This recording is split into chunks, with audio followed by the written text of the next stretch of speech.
ఏంటి ఈ రోజు ఎప్పుడు ఇద్దరు వచ్చే వాళ్ళు ఈ రోజు సడన్ గా ముగ్గురు కనిపిస్తున్నారు, ఏంటి మా మీద ఏమైనా పన్నాగం పన్నారా అని ఆడియన్స్ అనుకుంటున్నారా? అదేం లేదు. ఈ రోజు మేము ఇద్దరం కలిసి దినేష్ అయితే రోస్ట్ చేయబోతున్నాం. సరే, ఇప్పటి వరకు మేము గెలుస్తామని ఎప్పుడు ఏ టీమ్ సపోర్ట్ చేసినా ఆ టీం స్వాహా వర్షం వచ్చిందనో లేదంటే ఏదో రీజన్ చెప్తాడు. మరి ఈ రోజు ఏ రీజన్ ఫిక్స్ అయ్యి వచ్చాడో మరి అన్న మాటలను తెలుసుకుందాం. Hi bro. Good morning. Good morning bro. ఏంటి బ్రో ఏం ఫిక్స్ అయ్యి చెప్పు ఫస్ట్. సో ఏం రీజన్ చెప్దాం అనుకుంటాం? ఫిక్సింగ్ ఈ మ్యాచ్. అనుకున్నా. ఎట్లా ఫిక్సింగ్ అంటావు చెప్పు. ఇప్పుడు మొన్న మీరేమన్నారు, మా అమ్మాయి ఎస్ఆర్హెచ్ మ్యాచ్ జరిగినప్పుడు ఇషాన్ కిషన్ కొన్నారు, అందుకే అవుట్ కాకపోయినా అవుట్ ఇచ్చి వెళ్ళిపోయింది అన్నారు.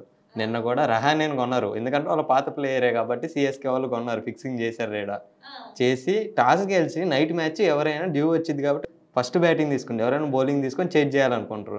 కావాలని ఫిక్సింగ్ సిఎస్కే ఫిక్స్ చేశారు, రహానేని కొన్నారు.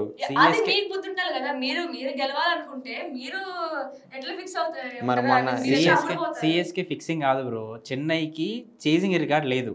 సో మంచి స్కోర్ ఇచ్చి చెన్నైని ఆపుదాం అనుకున్నారు, కానీ ఏం చేశారంటే ఆపుదామని వాళ్ళు అటర్ ఫ్లాప్ అయ్యారు. అసలు వాళ్ళ హిస్టరీలో 180+ అసలు ఇంతవరకు వాళ్ళు చెన్నైలో వాళ్ళ హోమ్ గ్రౌండ్ లో కూడా చేయలేదు బ్రో. అలాంటిది నిన్న చేశారంటే ఫిక్సింగ్ అని క్లియర్ కనపడుతూనే ఉంది. ఎందుకు హై స్కోర్ చేశారు, ఎందుకు సిఎస్కే గెలిచారని చెప్పనా? నేను సపోర్ట్ చేశాను కాబట్టి సిఎస్కే గెలిచింది బ్రో. అట్లాంటి నేను సపోర్ట్ చేసిన అన్ని ఓడిపోతున్నట్ట. ఇది మాత్రం నిజమే ఖచ్చితంగా. సో మీరు ఆడియన్స్ చూడండి, ఇప్పటి వరకు దినేష్ బ్రో సపోర్ట్ చేసిన టీం ఏదైనా ఇప్పటి వరకు ఒక మేబీ ఒక 10% ఏమో గెలిచింటారేమో, 90% అందరూ ఓడిపోయిన వాళ్ళే. బ్రో ఎంఐకి సపోర్ట్ చేస్తే 7 మ్యాచ్లు 6 లైన్ గెలిచారు. లాస్ట్ మ్యాచ్ ఏదో కొంచెం ఎంఐ అంటే మీకు బాయ్కి సపోర్ట్ ఇచ్చినావు కాబట్టి అది గెలిచింది, కానీ మిగతా వేరే టీంలు అన్ని ఇప్పుడు కావాలంటే నెక్స్ట్ మ్యాచ్ చూద్దాం, అది మాట్లాడదాం, అప్పుడు మాట్లాడతా. నెక్స్ట్ మ్యాచ్ సపోర్ట్ చేస్తా, అది గెలిచిద్ది, అప్పుడు మాట్లాడితే ఈ మ్యాచ్ గురించి మాట్లాడతా. సరే, నిన్నటి మ్యాచ్ గురించి నువ్వేమన్నావు? ఖచ్చితంగా కోల్కతా గెలుస్తుంది అని చెప్పావు. దాని మీద ఇప్పుడు నీ అభిప్రాయం ఏంటి? ఓడిపోయింది మరి, ఇది ఫిక్సింగ్ జరిగింది కాబట్టి దీని మీద నేనేం కామెంట్ చేయలేకపోతాను. అసలు ఒక ఓవర్లో వాడు బ్రేవిస్ గాడు 30 కొట్టిండు, కొడతాడు బ్యాట్స్మెన్. అప్పుడు బ్యాట్స్మెన్ T20 అంత మంచి వాడు. వైభవ్ అరోరా వేసింది మళ్ళీ IPL ఈ సీజన్ మొత్తంలో సూపర్ బౌలర్ వాడే ఇచ్చారు, ఆడే కనపడుతుంది అది ఫిక్సింగ్. అదే మరి అట్లాంటివి కదా గెలుపుకు కారణం అవుతాయి. అది అంత సింపుల్ గా ఫిక్సింగ్. ఓడిపోయిన తర్వాత ఓడిపోయిన వాళ్ళకి ఎన్ని కారణాలైనా ఉంటాయి. అసలు వర్షం అంటారు, ఫిక్సింగ్ అంటారు, ఇంకోటి రేపేదో ఆయనకి బాగాలేకపోయినా ఆడి గెలవబోయాడు కానీ ఓడిపోయింది అంటారు. అసలు రేపు కూడా ఏ రీజన్ చెప్తాడో ఖచ్చితంగా ఈ రోజు ఏ రీజన్ చెప్తాడో చూద్దాం. మరి ఏం చెప్తావు అన్న? ఈ రోజు ఫిక్స్ అయ్యొచ్చావా? సరే, ఈ రోజు అయితే పంజాబ్ వర్సెస్ ఢిల్లీ మ్యాచ్ ఉంది. నువ్వు ఏ టీంకి సపోర్ట్ చేస్తున్నావు బ్రో? ఢిల్లీ లాస్ట్ మ్యాచ్ అంటే సపోర్ట్ అంటే నువ్వు సపోర్ట్ చేస్తున్నావు కాబట్టి ఢిల్లీ ఓడిపోద్ది గాయ్స్, అది ఫిక్స్. సరే, నీ రీజన్స్. ఢిల్లీ ఫ్యాన్స్ కి మేము ముందే సారీ చెప్తున్నాం, మీరు బాధపడకండి. కానీ పంజాబ్ ఫ్యాన్స్ కి అయితే పండగ చేసుకుంటే, ఎందుకంటే అన్న సపోర్ట్ చేస్తున్నాడంటే ఖచ్చితంగా దానికి ఏదో మూడిందని అర్థం. దాన్ని బ్రేక్ చేసి ఈ రోజు KL రాహుల్ హాఫ్ సెంచరీతో ప్రూవ్ చేపిద్దాం.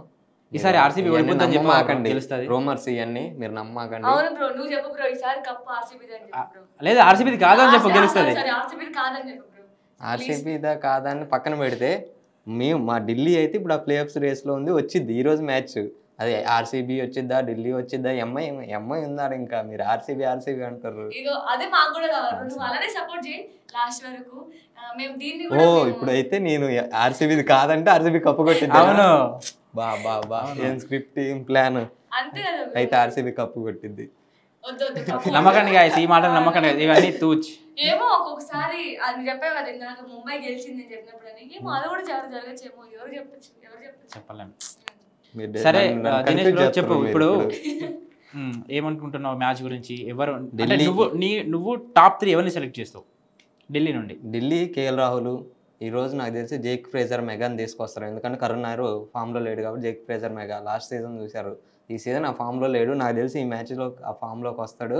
పంజాబ్ కింగ్స్కి లాస్ట్ మ్యాచ్ తప్ప హిస్టరీలో ఇంతవరకు ఆ గ్రౌండ్లో గెలవలేదు, ఇది ఒకటి గుర్తుపెట్టుకోవాలి. సరే, లాస్ట్ మ్యాచ్ ఏదో అట్ట గెలిచారు, ఓకే. ఈ మ్యాచ్ మాత్రం మళ్ళీ ఆ సాంప్రదాయం కొనసాగిస్తారు, మా ఢిల్లీ వాళ్ళే గెలుస్తారు. KL రాహుల్ నుంచి అయితే హాఫ్ సెంచరీ పక్కా. గైస్ చూడండి గాయస్, మీరు ఒకటి మీరు గమనించండి, పంజాబ్ వచ్చేసి లోయెస్ట్ స్కోర్ని డిఫెండ్ చేసింది ఈసారి, ఢిల్లీ వచ్చేసి హై స్కోర్ని చేజ్ చేసింది. సో గట్టి పోటీ ఉంటుంది ఈరోజు ఖచ్చితంగా, కానీ గెలుస్తుంది. ఓకే పంజాబ్ గెలిస్తే ఆ ప్లేఆఫ్స్లోకి వాళ్ళు ఫిక్స్ అయిపోతారు. కానీ ఢిల్లీకి ఇంపార్టెంట్, మళ్ళీ ఇది గెలవకపోతే వాళ్ళకి అది రిస్క్. ఇంకా పోరా ప్లేఆఫ్స్లో తెలియదు. పాపం వాళ్ళకి ఒక కప్పు లేదు, వీళ్ళకి ఒక కప్పు కూడా లేదు. కాబట్టి ఇద్దరికి మెయిన్ మ్యాచెస్. పంజాబ్ ఇది ఓడిపోయినా నెక్స్ట్ మ్యాచ్ ఛాన్స్ ఉంది. ఢిల్లీకి లేదు కాబట్టి ఢిల్లీ గెలవాలని నేను కోరుకుంటున్నాను అందుకోసం. కానీ పంజాబే గెలుస్తుంది, గెలవాలి కూడా.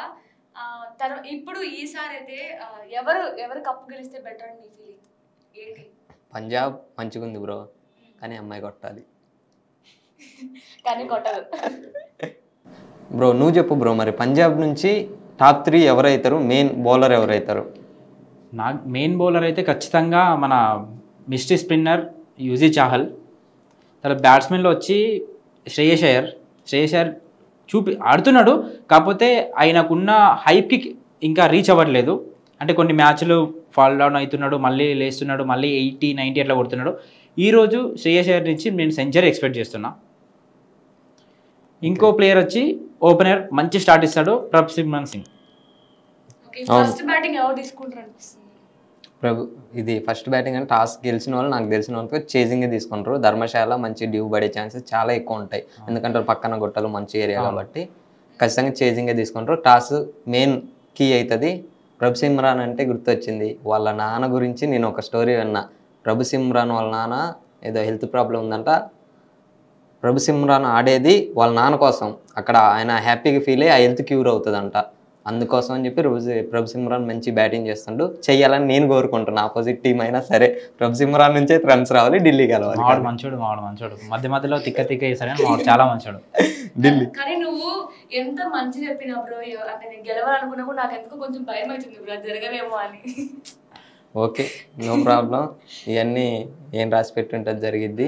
ఈ రోజు అయితే ఢిల్లీ గెలుస్తుంది. ఓకే ఢిల్లీలో మరి నువ్వు ఢిల్లీ గెలుస్తుంది, ఢిల్లీ గెలవాలనుకుంటున్నావు కదా, మరి ఢిల్లీలో ఎవరెంత స్కోర్ చేస్తారు అనిపిస్తుంది నీకు? జేక్ ఫ్రేజర్ అయితే ఖచ్చితంగా స్టార్ట్ ఇస్తాడు బ్రో. ఇప్పుడు నైట్ మీ చెన్నైలో వాడు ఏం పేరు పటేల్ కొట్టిండు 10 balls-లో 33. అట్లా జేక్ ఫ్రేజర్ మెగా వస్తే సింపుల్గా కొట్టేస్తారు. లాస్ట్ సీజన్ ఉన్న ఫామ్కి ఈ సీజన్కి చాలా డిఫరెన్స్ ఉంది.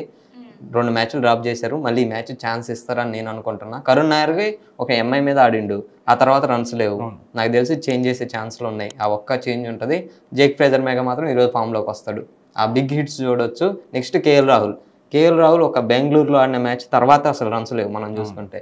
నాకు తెలిసి కేఎల్ రాహుల్ ఇప్పుడు రావాలి, ఎందుకంటే టెస్ట్ క్యాప్టెన్సీ కూడా ఆ కాంట్రవర్సీ నడుస్తుంది. క్యాప్టెన్సీ రావాలని ఇప్పుడు పర్ఫార్మెన్స్ ఉంటేనే క్యాప్టెన్సీ వచ్చింది, అదొకటి మైండ్లో పెట్టుకొని కేఎల్ రాహుల్ ఆడతాడు.